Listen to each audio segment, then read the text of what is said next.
In 5, 4, 3, 2, 1. And hey, everybody. Welcome to Georgia Institute Hello. of EMS. That was pretty cool. I want to see what happens because I was hitting buttons and then you start. Oh, it did. Yeah. So it does. So I hit live. You were counting down with the countdown, so I flipped it back to the logo. And then when it actually went live, it started with the first live. It showed my mess up.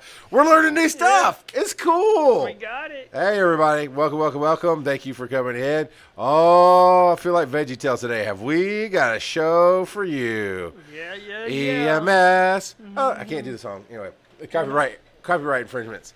So we've got an article linked in here, right? The ad hoc council had their meeting, their final meeting, and there's some things about Dunwoody. But what we really wanted to do is yeah, we're gonna rag on Dunwoody a little bit. We're gonna talk about what went on, some of the reactions that happened to the ad hoc council. But we're going to break down this article. I felt like this article that came out from reporternewspapers.net that we have linked here in the description, that I felt like it was a really good job of somebody reporting. They were saying, okay, here's what Dunwoody said, here's what the council said, here's what somebody else said. It was just, here's what was done, right? Not a slander, not slander's the wrong word because that's a legal thing.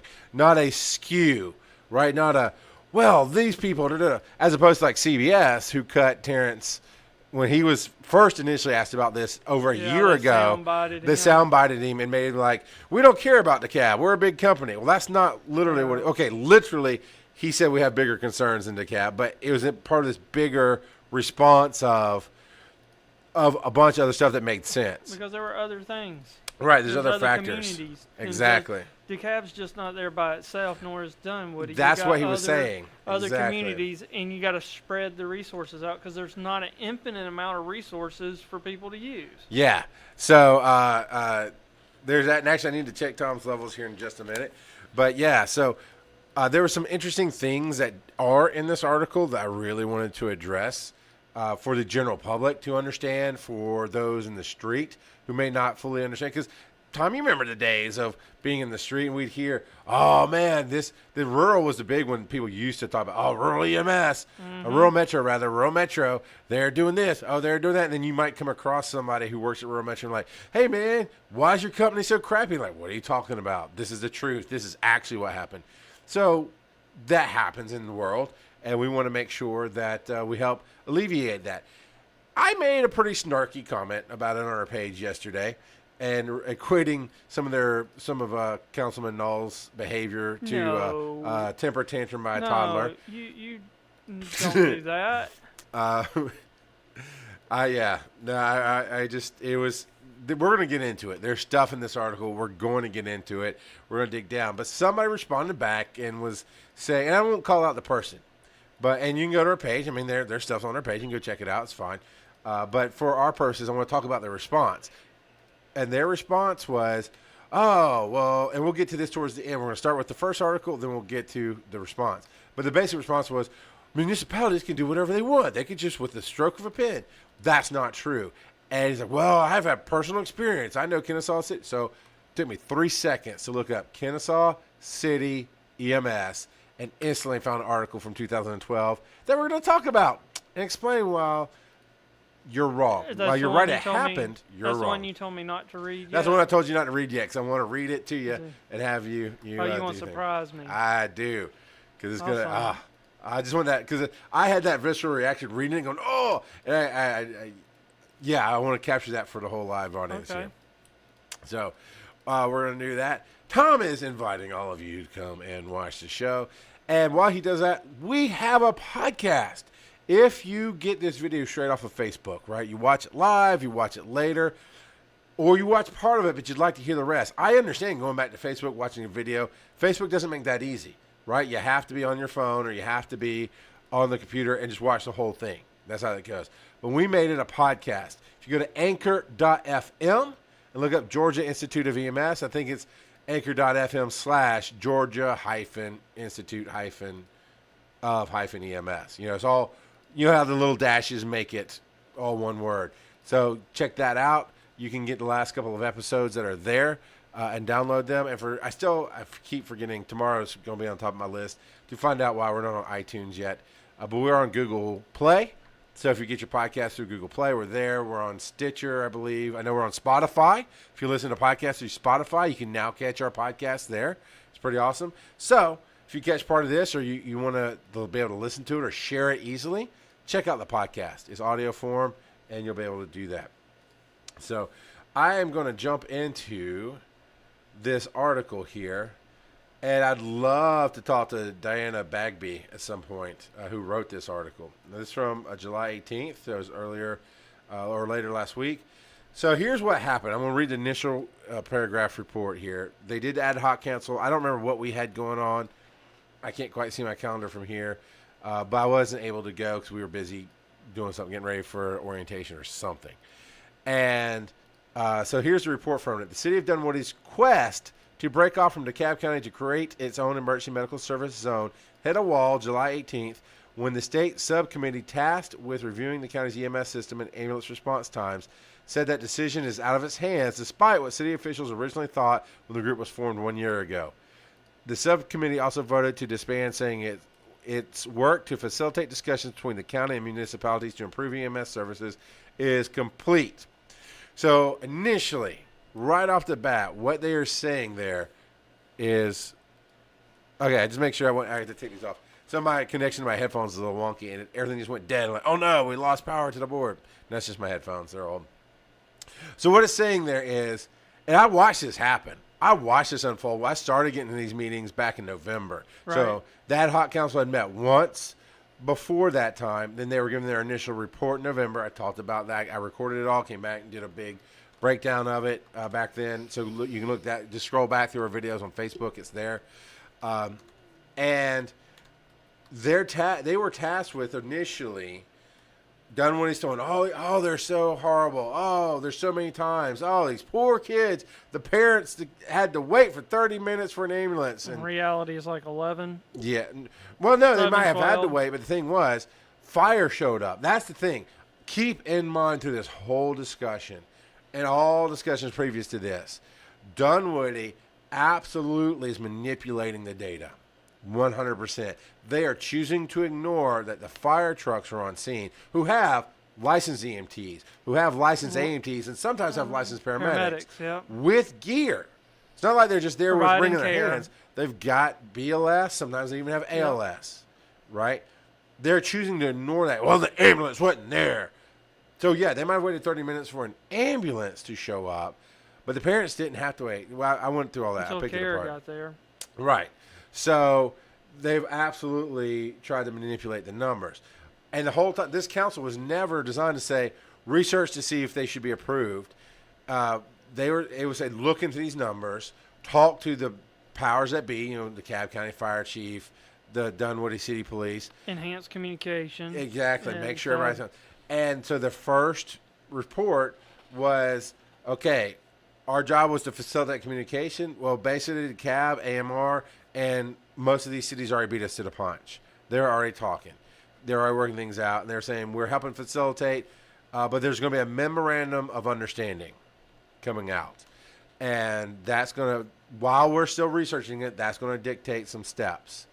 And that the short version of that, I brought it out in another meeting that I went to, was that essentially, and there's a copy of it here, kind of. Yeah. And part of the memorandum was there's going to be 9-minute response times for ALS, 5-minute response in the city of Dunwoody. Yeah. Tom, you didn't go to the meetings. You haven't really researched all this. What do you know about what AMR did and DeKalb County? DeKalb County did, but used AMR. What did they do for Dunwoody? Well, no, DeKalb County put some quick response vehicles in Dunwoody. They put ambulances in the fire stations. They put 3. They put 3. And they put up a peak time truck from 9A to 9P in Dunwoody. Yeah.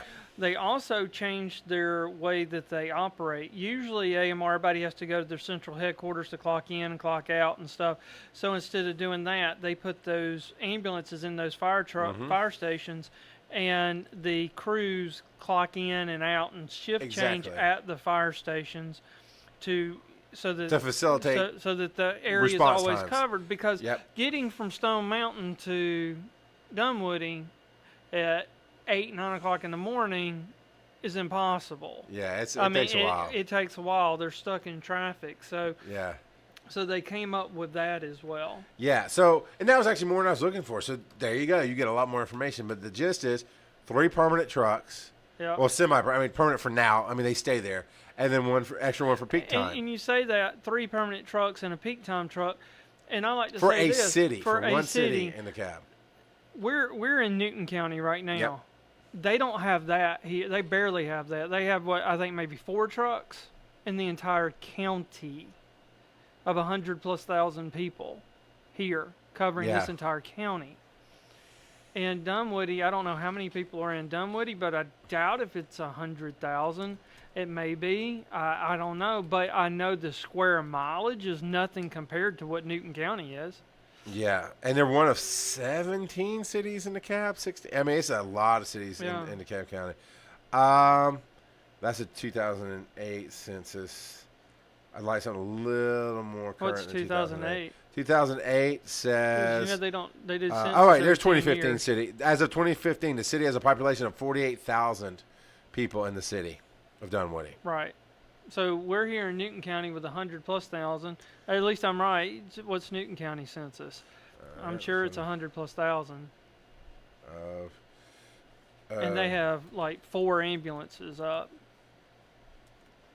I said city of Newton County. City of Newton County. Newton County population. Boom. 108,000 as of 2017 for the whole county. Right.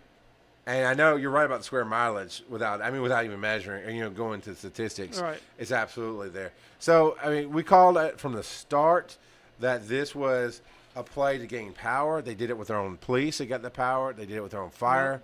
And the whole time it's been, but my only problem is come at me straight. Come at this whole thing. I think if they had come at this straight saying, we don't appreciate this, we want to protect our people better, just we want to take it on, they might have actually gotten consideration from the EMS Council. But the way they came at it was, oh, the people are dying in the streets, and oh my Jesus, save us. And the council went, whoa, whoa, whoa, this is a little, and the thing let's that gets research me, this. And the thing that gets me is that the fingers are only pointed at the ambulance provider. And I'm not taking up for AMR, so please, I have no beef We're at defending a protecting system AMR. more or less. This is because it does not matter.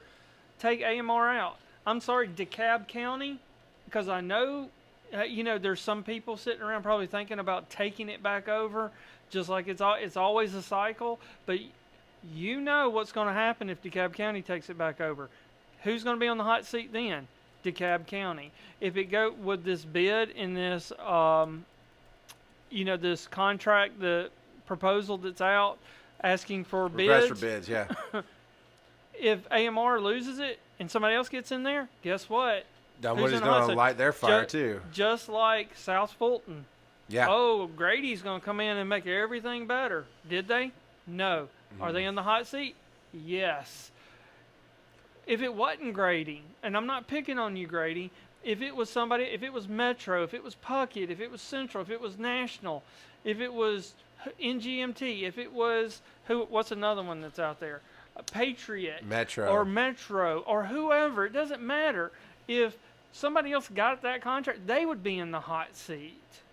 Yeah. Two, it's not just, and my point is, it's not just the ambulance provider problem here, but everybody always focuses on the ambulance provider. Mm-hmm. Yeah. Nobody wants to focus on the other issues. You know why? Why? Money. Yeah. They don't. No, they want the ambulance provider to spend the money, but they don't want to fix their roads. They don't want to fix overcrowding issues in the hospital. Mm-hmm. They don't want to go and fix it so that the ambulances can travel faster and get through these areas better, do they? Yeah. No, because that would cost the municipality money. And the municipality, they don't want to pay more subsidy to put more ambulances on the road. Nope, they want the ambulance provider to come up with that money. Yeah. And that's my thing, is you don't want to pay, right? Because as far as I can tell, if I understand this correctly, and there's a comment by Brian, if we're going to read it, I want to put it up on the screen. So don't read it before we do that. But from what I can tell, DeKalb County Fire, funded by DeKalb County taxpayers, which is the city of Dunwoody is a part of that, yes. And they have the contract with the ambulance company. The city pays nothing extra. The city, that if they take over the EMS service, they're not going to stop paying taxes to the county. It's not how that works. However the tax system is already set up, that does not change. So now you don't want to pay an extra stipend to have extra ambulances in your area.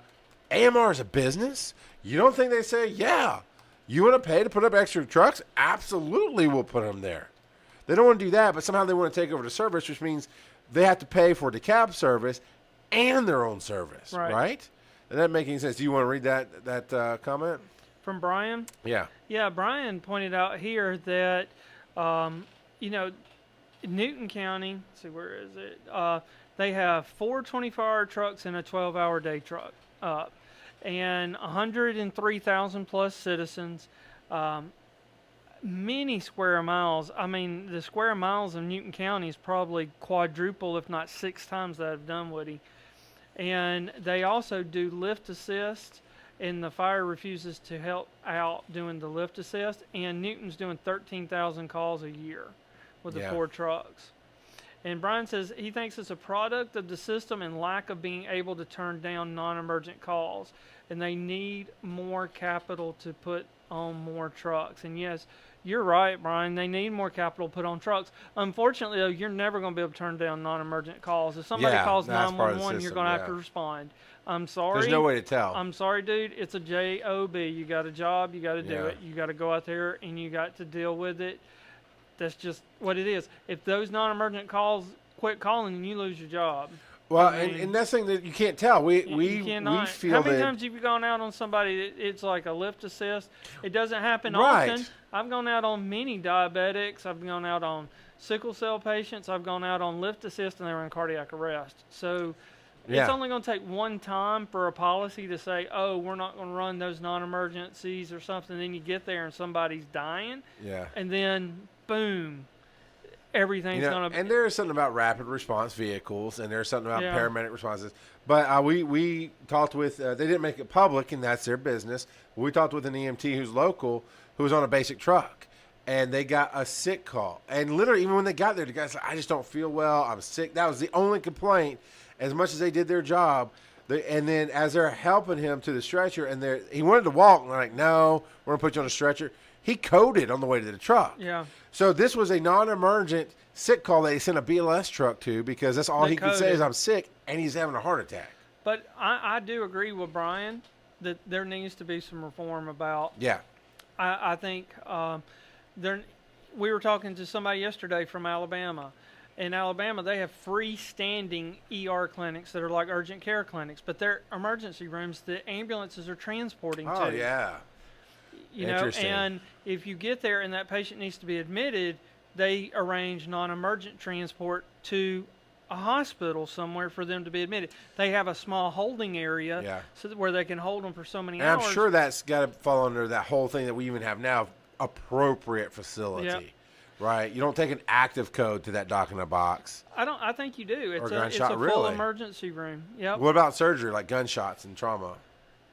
I don't know about that, but so it would fall. It would still fall under appropriate. It'd be like going to Newton to a regular emergency room. I mean, if it's coded, they probably would. I mean, it's an emergency room, so. Well, real quick, let's say hey to Matt Cooper, who's up in this room. And then we'll get back to Dunwoody here. But good to see you, Matt. We've been following your progress and doing our best to support you. And glad to have you watching today. All right. So here's the thing. So that was the official thing. It's like, hey, we facilitated. We've done it. This memorandum has actually improved things, so on and so forth. And it just pointed down. It's not just Naw. Now, I pick on Councilman Naw because he's the one who lit the fuse on the TV.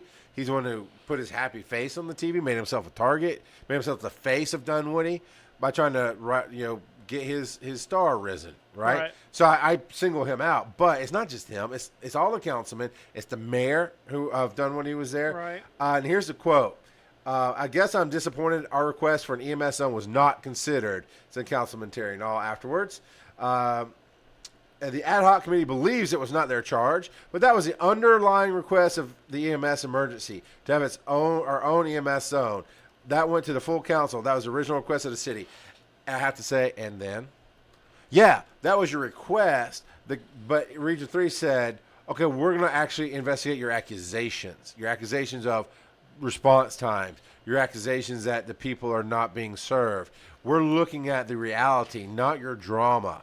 And according to the ad hoc, because I wasn't there when they founded it, so I have to go with what we've seen in meetings and what we're reading in the reports, that according to everything, their mission was never considered that they should have a zone. And no sub-council ever has that power, right, Tom? Right. No subcommittee can do that. This committee has no power. They literally researched Advisory. everything. Their only power was, you have to talk to us. And if you don't, that's what we're going to report back. We went to, this is not what happened. He absolutely talked to them. We went to the chief of DeKalb Fire, and he wouldn't talk to us. That's what would be in the report. It's a research and advisory committee that responds back, that takes that time to get into the nitty gritty. So even if their recommendation was you get a zone, they don't have the power to give it to you. That's Region 3's power. Right. And that's not just Region 3's power. That's the Department of Public DPH power to do that, which there is a long chain of advisory events. You got that subcommittee. They were not tasked with doing that. That was not their task. Their task was to help make things better. The Region 3 Council, that's their job to make those recommendations, but DPH doesn't have to. It's not binding. That's true. DPH can go a different direction. They can follow it or whatever. And I know EJ, who is the head of the Region 3 Council, she is, and the state representative, she was on this ad hoc council. Right. So she knows everything. She was there for the meetings. And that's it's okay when you work at this level, right? DPH. That's why you have the regions. Well, even the regions don't have time to look into these allegations. That's why you made a sub-council of knowledgeable, professional people who don't have skin in the game, right? Right. They don't benefit or lose from. That's why AMR was not on that council. Right. The DeKalb fire chiefs were not on that council. It was other fire chiefs from other cities and other politicians, and there's a medical doctor, and there was EJ. Mm-hmm. And it's people who have nothing to gain or lose, so they can be neutral. Right. And they decided, as a neutral body, that they met the goals. We met the goals. Yeah. Exactly. Now these numbers, I want to pick apart these numbers. Okay, there's a screenshot here in the middle of this article that's not really referenced at all, so I want to call it out because pictures grab people's attention. They might not read the article, but they'll see the thing. So the DeKalb County ambulance response times in Dunwoody since memo of understanding agreement inception of November 5th, 2018, which I was there when they did the memo. Right. Source, DeKalb County Fire Chief. Now here's the report. It says November, non-compliant. December, non-compliant. January, non-compliant. Everything's non-compliant with these times. What it's not saying, and then immediately after this, it talks about the fire chief saying, what this does not take into account, what Dunwoody is not taking into account is those are ambulance times. The memo of understanding, or memo of agreement, rather. Sorry, I think it's MOA. Memo of agreement. And with this memo, what it dictated was these response times would be met by first responders, right? Which is fire and EMS. Right. And fire is meeting these times, and they're hitting them, and ambulances. You're telling. So look at these times, though, Tom. ALS. No, in December they were compliant. ALS made it. I done forgot the doctor's name that was on the committee, but he even pointed. Didn't he point out? He made it an official comment in the committee that there are many communities that would love to have these response times. It's Dr. Eric Nix. He's the Cobb County Fire Medical Director. That was, you know. Yeah, he said there's a lot of areas that would kill to have this. I don't think it's a kill. I know but he said they would love to have this. I know for a fact that, and it doesn't matter what uniform those responders are wearing, on the ground in DeKalb County or South Fulton County or whatever. I know the responders are doing everything within their power. And that's not just the response, it's the dispatchers, it's the responders in the units doing everything to get to those calls in a timely manner. They cannot help it that there's traffic in between where it is, you know? And there's only infinite amount, there's not an infinite amount of money that is being poured into the system. Now, here's a quote from the chair of the subcommittee, Elliott. I think it's Billy Elliott, but I'm not going to scroll up to find his first name. It's Elliott is his last name. We keep bringing up that Dunwoody wants its own zone, but we are not charged with that and can't make a decision on its own zone. Elliott said any action related to opening a zone must go back to the full Region 3 EMS Council. Right. And they've been I'm telling you, man, they've been saying that the whole time. But I don't think that you're going to be able to show that with 11-minute response times. I'm sorry. I mean, me and you can have an agreement all day long, but somebody from the outside is going to be looking, because these are people on this committee. They run other services, or they work at other services, or they know how it works, and they're going to look at this piece of paper and say 11-minute response times is really good for an ambulance, knowing that this isn't being reported, because I'm sure that they would get the other documents that show that, you know, fire is getting on scene much quicker. I want to get to that comment by Matthew here in a moment, okay. For sure, because that's important here. But that's the thing. I went the last. I'm assuming maybe this ad hoc as well, but the last ad hoc council was held in Dunwoody, and I left. GPS at the time said it'd take me 45 minutes. I left an hour at a time, and I did make good time until I got to Dunwoody. And there's construction everywhere, and I was almost late to the meeting. I was on time. There were people not that were supposed to be there. The members were all there on time, but other people who wanted to be there showed up late. That's regular people. Right. And you can't get there. We talked about the hospital. So, okay, you got 3 ambulances, sometimes 4, in your city, and these are the response times. What are you going to do different than they're doing? Are you going to put up 8 ambulances? How are you going to pay for that? Because you don't have a Dunwoody hospital. I don't know which one's closest to Dunwoody, but if a patient wants to go to Northside, they're going to Northside. If a patient wants to go to DeKalb Hillendale, which is almost 30 minutes away, they're going to DeKalb Hillendale. Get this. This is just another number to throw out there. The committee, the region committee, and the people on that committee is going to look at it and say, all right, you've got 3 ambulances for 24 hours and a 4th ambulance during peak time to cover 13.2 miles. Holy cow, that's it? 13.2 miles? That's it. Dunwoody's geographic square mileage is 13.2 miles. But even with that, and so here's what's happening, I imagine, Tom. If City of Dunwoody had their service, that's there. So let's say they put up 4 trucks. Mm-hmm. That's all the trucks you've got. So when they're out at other hospitals, you've got NAT. You are 0 trucks available.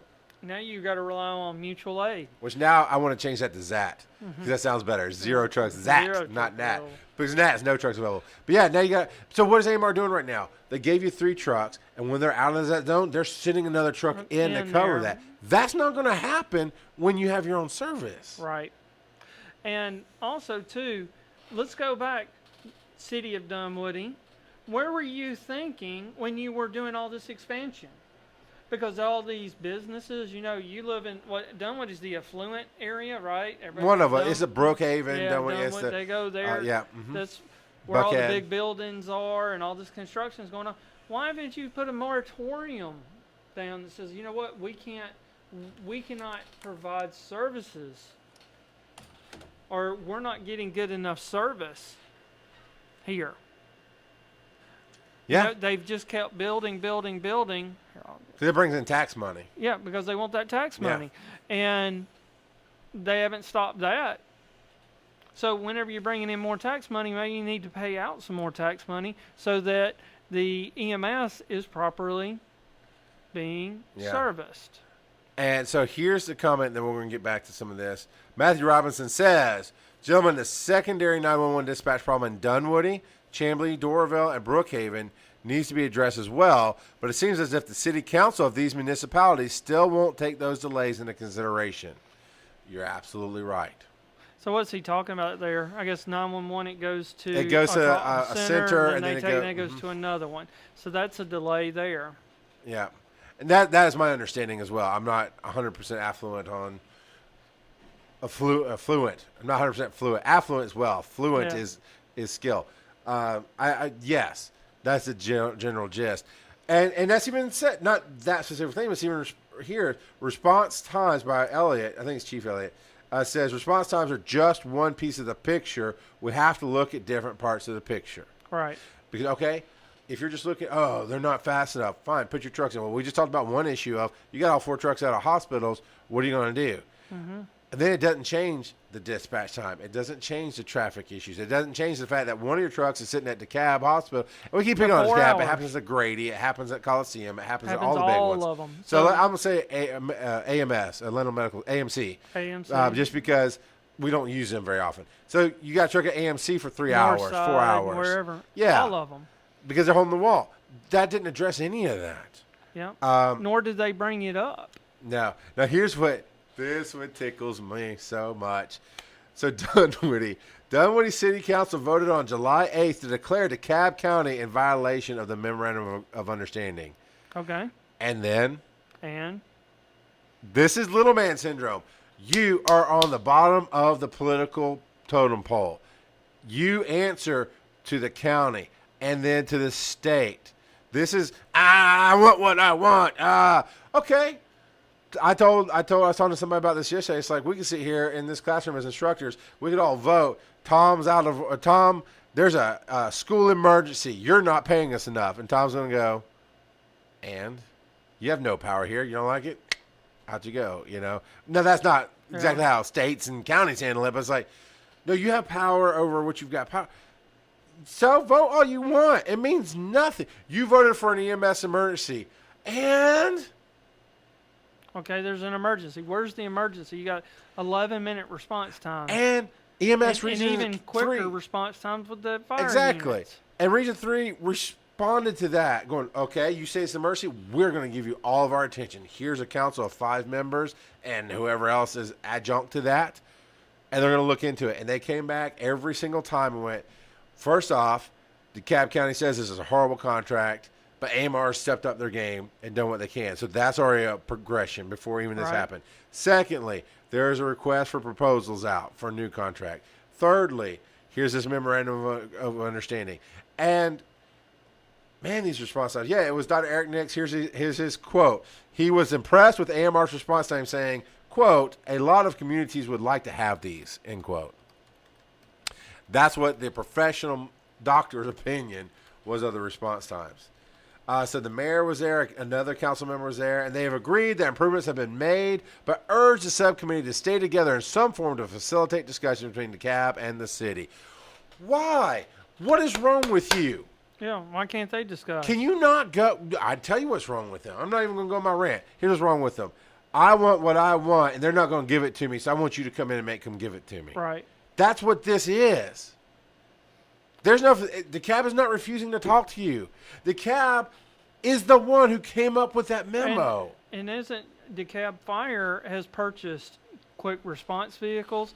They just put an ad out this week to hire more paramedics so that they can put in these quick response vehicles so there can be better response times. And see, the thing is, what they don't understand, what Dunwoody doesn't understand, because the only thing they care about is themselves.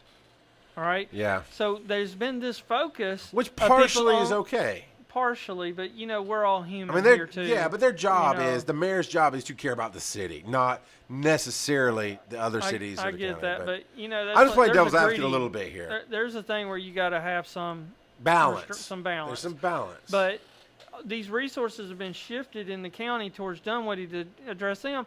But now there's going to be some crises like around what somebody was telling us about Stonecrest. Response times are dropping there because everything's being shifted this way. Because there's no such thing as unlimited resources, right? If they took trucks to put them in Dunwoody, they had to pull them from somewhere as they're putting them up. And at the same time, if my understanding is correct, I don't have the exact numbers, but my general understanding of the contract that AMR has with DeKalb is roughly in the neighborhood of 30 trucks. They're paying for 30 trucks. Yep. DeKalb has over 50 trucks now running. Where'd that come from? There may, because I'm not privy to everything, there may be an addendum agreement that they get a little bit more money, but for the most part, DeKalb took that on themselves. And when this story first broke, and I really dug into it, DeKalb or AMR? AMR. You're right. Well, when the story first broke, I started digging into it. AMR was already in the process of buying trucks. It had been for months buying trucks and putting new trucks on the road. And then this emergency was voted for. And then this story broke and all the drama happened. It's like, wait a minute. Let's take a break for a second here. And I think that's why the Region 3 EMS Council said, well, we're going to look into it instead of just doing something. Because, like, wait, we all know, and the universal we is anybody who's in the field who's dealt with any kind of procurement. Right. Buying one truck, especially if it's brand new, takes months, if not a year. If it's being built. If it's being built. And if it's used, it's a little bit faster. But it still takes time, right, to get them. Depends on if it's been custom or what. Sure. And, of course, I mean, even if they repurpose, let's say they repurpose from California or wherever else they have Dominion, you still have to paint it, the cab. You have to there's still time. So there's that, and that's an expense. Then they don't come with medics. Y'all watch me play my 911 dispatcher. Either. They don't come with equipment. You have to hire people, buy equipment, put them on. So you're talking about that takes time. $100,000+ per a unit, for a unit. Yeah. Because I mean, just the life pack monitor's $20,000+ by itself. The stretchers are $20,000+ by themselves. Yeah. So you got money and you got time. Mm-hmm. So they're already in the process of hiring, and that's a mass hiring. When you're talking about ordering, let's say, 20 more trucks. That's 40 more people minimum just for a day shift. So it's 80 people, give or take. That's HR processing. That's interview time. That's a chunk of time. So the fact that they were mid-process, and by the time this hit was last July, this has been going on for about a year. By the time this blew up, because I was on the truck, literally on an AMR truck, listening to one of the supervisors talk about this as it was happening, and she goes, a month ago we had 30 trucks on the road. Today, we have 42 trucks on the road, and this was like July 4th week. By the weekend, they were going to have 50 trucks on the road during the day. That's not okay, it's done. So the fact that you're doing all this, the fact that the Mayor Shortle, so now he's on my hot list with Null, the fact that he says, this is Shortle's quote, to the ad hoc council when they said, we've done our job, we're disbanding. Because let me tell you something about the ad hoc council. They're all professional chiefs and doctors and would he be considered a politician, government worker? I mean, she's high up, Bo. But she's high. They all have jobs to do. They all have stuff that they have to do, everything else.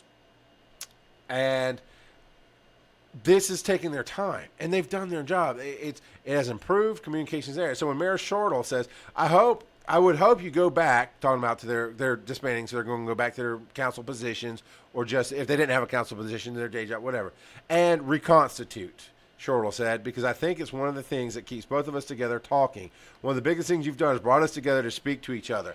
So you're telling me, Mayor, that you beat your head against a wall trying to talk to Terrence Ramatar about improvements, that you beat your head against the wall talking to his name, it starts with a B. I'm so bad with names sometimes, but the fire chief for DeKalb County. You're telling me you beat your head against the wall and they would not talk to you, and the only reason they talked to you is because this council made them? Well, one, that's not the power of this council. They could have not talked to the council either. Right. This ad hoc council. Now, Region 3 has that power, I think, but this is driving me crazy, man. This tells me you don't want to talk to them. They don't have pen power. People think that it's just a stroke of the pen power. They don't have that. You know, there's a process to go through to do any of this. Now, I don't know who Dutch is. I'm missing this in the thing because I'm scanning too fast. Lynn Dutch. As a council member. She's a council member. She says she believes that the council is the reason that AMR's response times have increased or been better. But they're still lagging. And the city's crest from the beginning was a process for its own EMS zone. And then you went at it wrong. There are ways to come up with petitioning. You came at it with this drama and CBS News in your back pocket going, oh, they're horrible. They're killing our citizens. That's almost verbatim what he got on the news and said. And in the council, what he said. And then, boom, done. All right. So I'm kind of burning through the rest of this before we take our break here. So essentially, it's just the requests for proposals are out there, right, for a new contract. AMR still putting in their bid. DeKalb County itself bought 6 or 10. I'm getting the 10, numbers messed up. I think 10. 10 fast response Between vehicles. 6 and 10. We'll just say that. Let's say that. And they've rolled out a couple of them already. There and was a they've got date. an ad out for 20 paramedics, from what I heard. That they're wanting to hire 20. Yeah. Non-fire paramedics, just paramedics. Yeah. There, I'm I heard a rumor. funding for 20 new paramedics is also approved by the Board of Commissioners, where they may be stationed yet as not yet known. Right. So I think they're going to go on quick response vehicles, but I've heard a rumor that they've also bought ambulances. Well, quick response vehicles, but they might not all go to Dunwoody. They might be around the county, Yeah, around which is the county, appropriate. Yeah. Because DeKalb County's charge is to take care of DeKalb everybody in the county. Yep. I know there's one about. I saw something about August. Okay, here it is. These vehicles are quick response, enabling ambulances to remain on the streets. Plans are to station one of these vehicles at Station 21, a small station on Crown Point Parkway, by the end of August. So they're rolling those out slowly because again, they're brand spanking. These are brand spanking new. So they're getting specced out. They're getting painted. They're getting the canopies put on them, getting equipment put on them. People are being hired. I've heard they're logistics. Nice. I saw the Fox 5 report on there. They look really nice. They look good. So we're going to take for the live audience, stick around for just a second. For the podcast, we're going to take a quick break. You can hear a word from our sponsors, and we'll be back. Okay. Are we muted? We can be. You want to take a real break for a minute? Yeah. All right.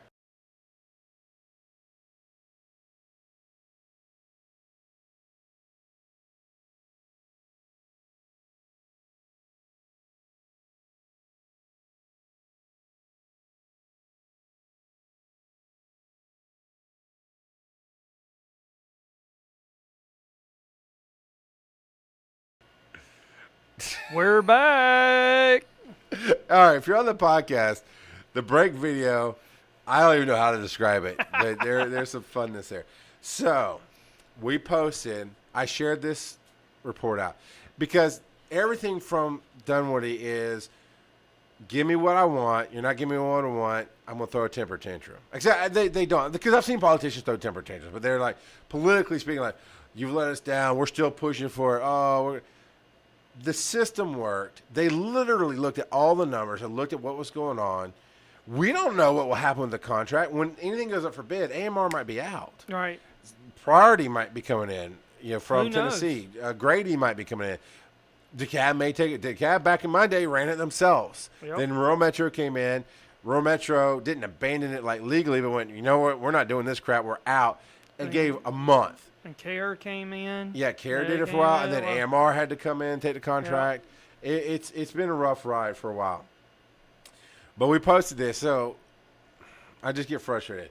But we posted this on our Facebook page, that article that we just read, and I gave it a rip. I was like, this is a toddler throwing a tantrum. Mm-hmm. And somebody responded to us. This is what I was alluding to in the beginning of the show. Somebody responded to us and said, well, and I'm going to pitch this to you, Tom, before I read this, because you got to respond there. I want you to respond here. Well, Dunwoody just needs to do its research. Municipalities, by constitutional right, could just do whatever they want. By a stroke of a pen, they could make their own EMS service, fire or police. And I'd like to hear your response to that before we move to this article. No, they can't. Plain and simple. If they could, well, then why would we be doing this with Dunwoody? Right. Or in Newton County, the Newton County commissioners, they wanted their own EMS zone. Denied. Because Piedmont. Dunwoody wants their own EMS zone. Denied. Winder wanted the same thing. They were denied by the council. Then DPH said, no, we're going to open it up. And then some things happened, some negotiation, and then they said, no, we're leaving it alone. So if that was the case, there's that. Dunwoody would have their service. South Fulton wouldn't have went through South all Fulton that. didn't even hold their own provider. DPH holds a provider for that, so for some reason. No, AMR did. AMR is a service? So DPH took it away from AMR and gave it to. So still, DPH controls that. I mean, I know they all control it, but that was they're the but ones that South are going to Fulton open it doesn't up even get and to decide. pick who they want. Right. DPH does. Exactly. That's crazy, man. But it's the law. It's the way it is. It's the law. And my initial response to the guy who posted on that was like, I didn't write it. I didn't. You responded better, so I held off on responding to that until he said something else. But my thing is, do you really truly believe that the mayor and the councilman would have drugged this out for a year, playing by quoting fingers the other people's rules, because that's the EPH, that's Region 3, that they would have done all of this hoping, crossing their fingers, hoping they get a zone, if they could just stroke of the pen, make their own EMS service? Yeah. Would they be going through all this? Heck no. I want to say other stuff, but no. No, they wouldn't. So then the same person came back, well, City of Kennesaw did it for 14 years. I got personal experience. And I made the post as myself. My personal thing was, hey, that's all fine and good that you have personal experience with that and you can say they did it. Link me to the proof. Link me to how they did it correctly and legally. And if they quoting, and the word is did. If they did, that's past tense. Why are they not doing it now? And then took me 5 seconds. I typed in Kennesaw City EMS on Google, hit enter, and got this article from the AJC. The switch comes amid ethics charges lodged against Kennesaw's mayor in a pitched battle between two local ambulance service providers. Ultimately, a state mandate has forced the city to give business that once belonged to Kennesaw-based Georgia EMS to Marietta-based Metro Atlanta EMS service. Yeah.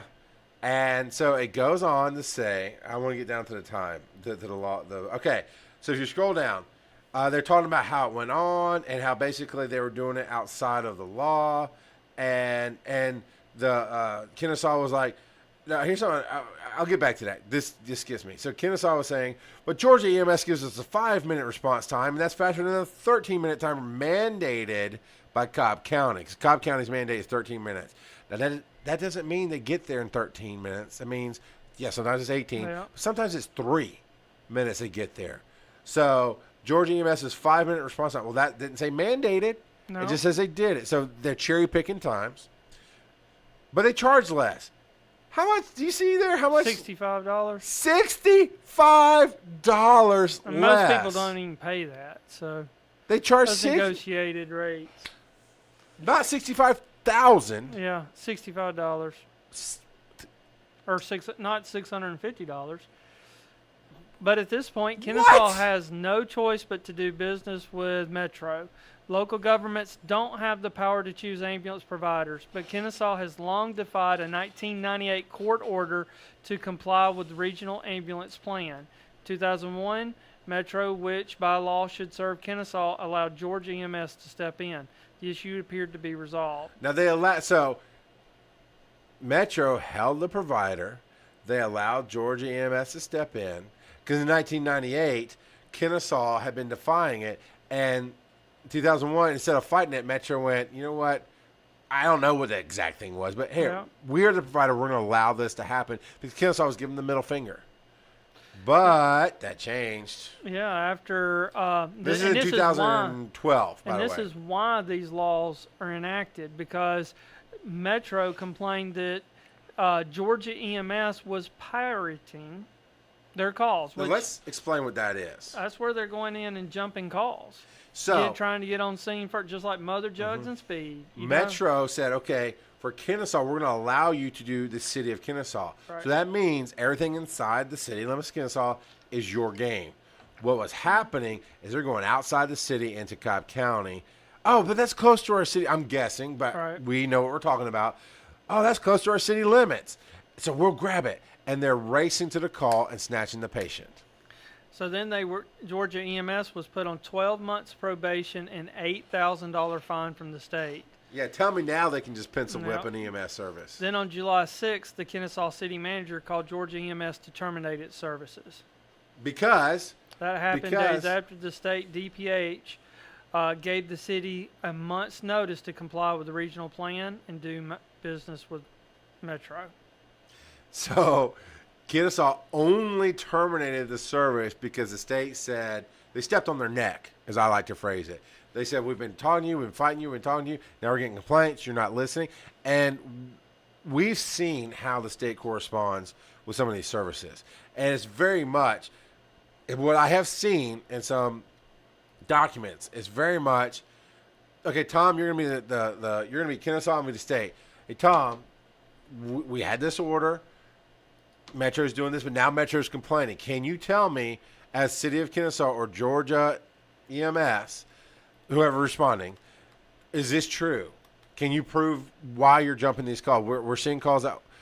Right? It's very more, I mean, some business wording, but it's very personal. It's not, do this, is it? Right, no. And so the communicate, and fine. So if they did this, that means you were giving the middle finger. Kennesaw and Georgia EMS were giving the middle finger to him, wasn't responding, whatever. Right. And so they stepped on their neck and said, okay, you will face 12 months of probation and an $8,000 fine if you don't stop. And then Kennesaw went, all right, we're not paying money. We still want to have, because what that means, that probation means they'd have zero power for 12 months. Right. No saying anything. So they backed off immediately. Now, it gets more convoluted. So it's not just a bad Kennesaw, which was a bad Kennesaw. It was, there's some bad politics here in this of why Metro has. Have you scanned down to that yet? No. Okay, so I'll take care of that while you scan down. So now here's some of the allegations. At the time, this is again an article from 2012, and we were bringing it up because of the response to this current situation of just pencil whip and EMS service. Mayor Mark Matthews, I'm assuming he was the mayor of Kennesaw at the time, had been the Metro Atlanta Ambulance Services Manager of Government Relations since 2009. This is 2012 when this is happening. This is August of 2012. So for 2.5 years, he had been Metro's government relations person, and yet he's got the contract with Metro, and now Kennesaw is losing. I mean, it's just. And also, too, the CEO of Metro is the council's chairman. Yep. But I'm pretty sure he had to recuse himself. Recuse himself from anything. So, but that's still. There's an appearance of dirty. And that's it's where dirty. the what is that Transparency Project kinda is coming in. I don't want to take any sides on that because the Transparency Project at first looks one way. We've heard there's one side. I've heard other sides. We'll talk to anybody. You want to bring us to your other side?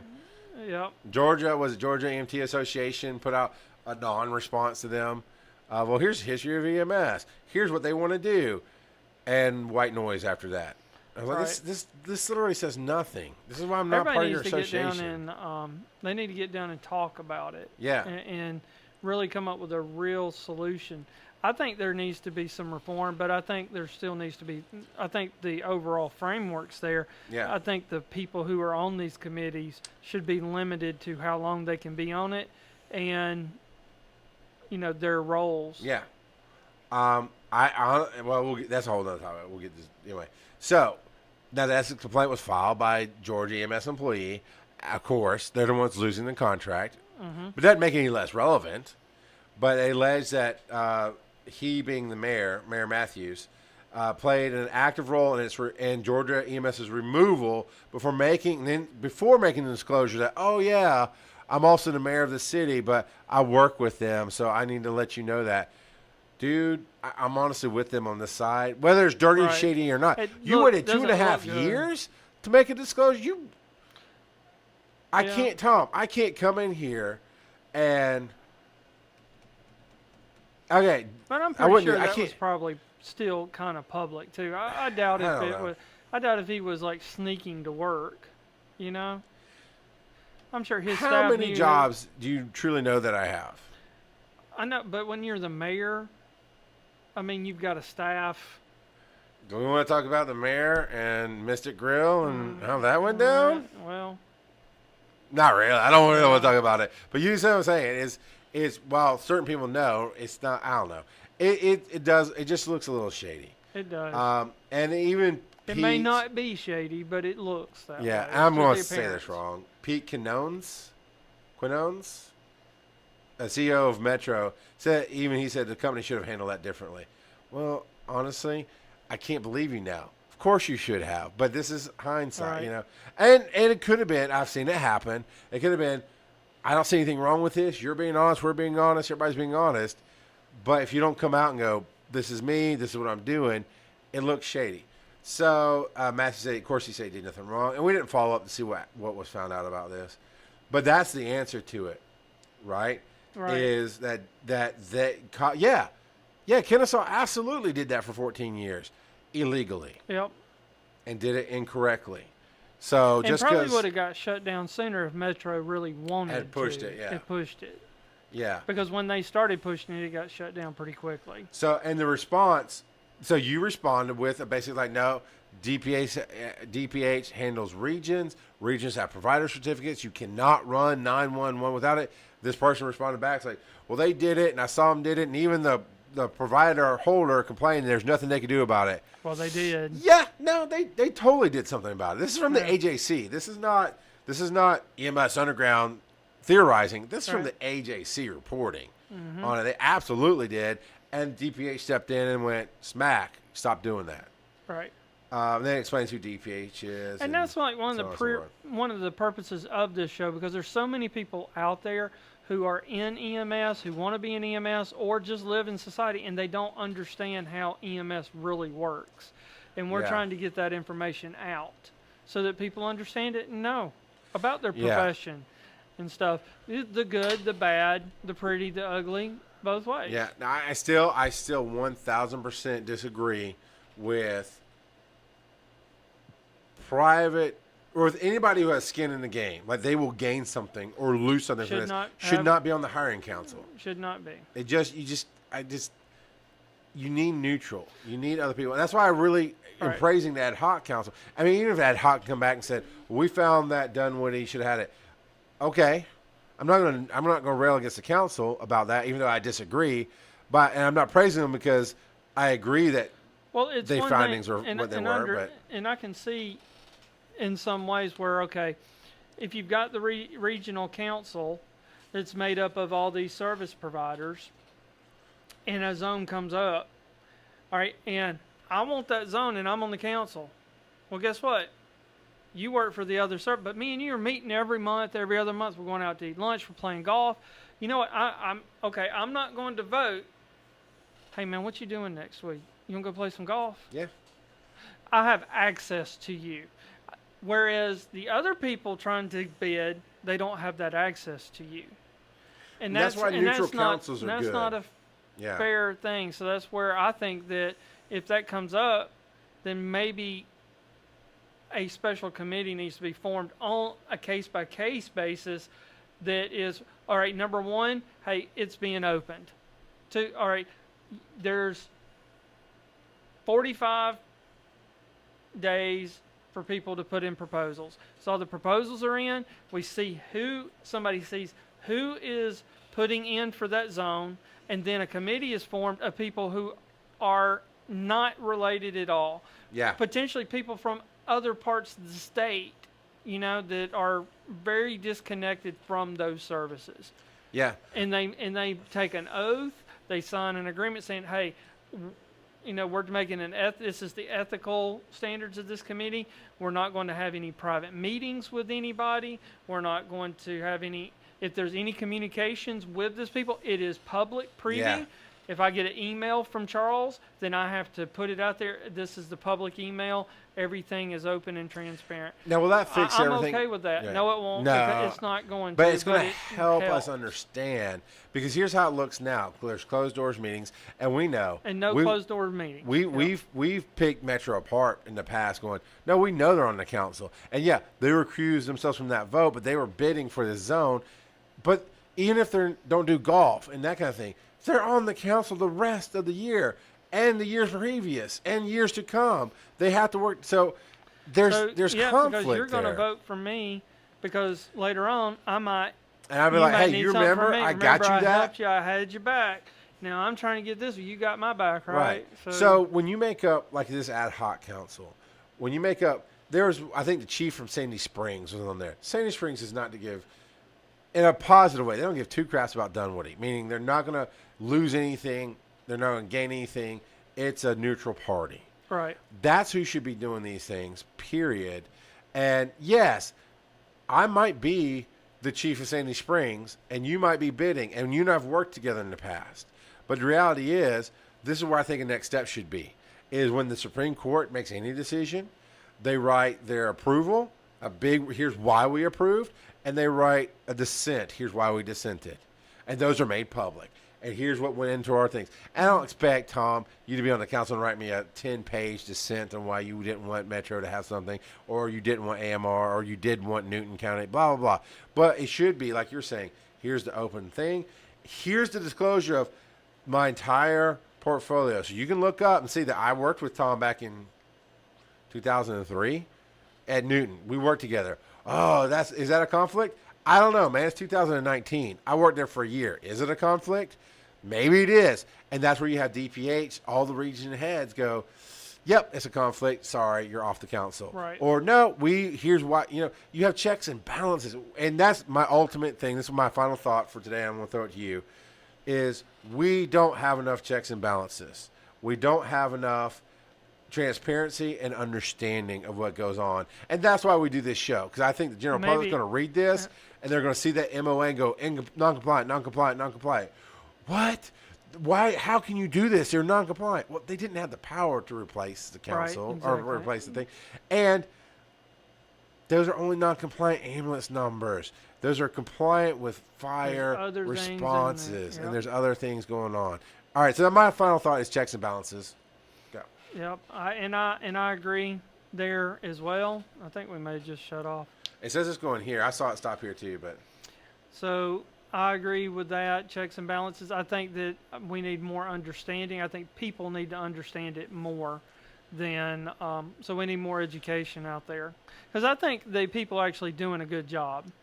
I think they're doing the best job they can, but I think making it look better would be a good thing. Yeah, absolutely.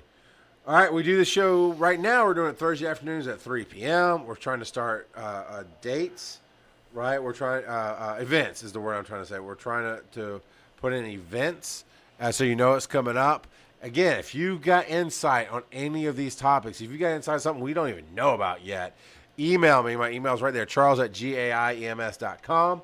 You can see what's going on, and I can see what's going on, rather. Tell me, don't mention my name, but here's something you should look at, point us in the right direction. I am trying to go to more of these meetings to really see what's happening and get firsthand responses. But our whole goal here is to talk about the things you can't talk about and to educate the public, because we just need that. We need more understanding. So then it's called a not an educated vote. When you have informed. It's called an informed decision. Thank you. And so if some of this goes up for vote, you know about it. Or you can write letters in to your councilmen, to your councilwomen, to your senators, representatives. We're here to help educate the public. So if there's something we're missing, let us know. If there's more information, or if there's a topic or anything that you want us to know about, let us know. We'll be back again next week at 3 o'clock on Thursday. And who knows what we're going to talk about, but we'll put up an event and let you know ahead of time. Yep. See ya.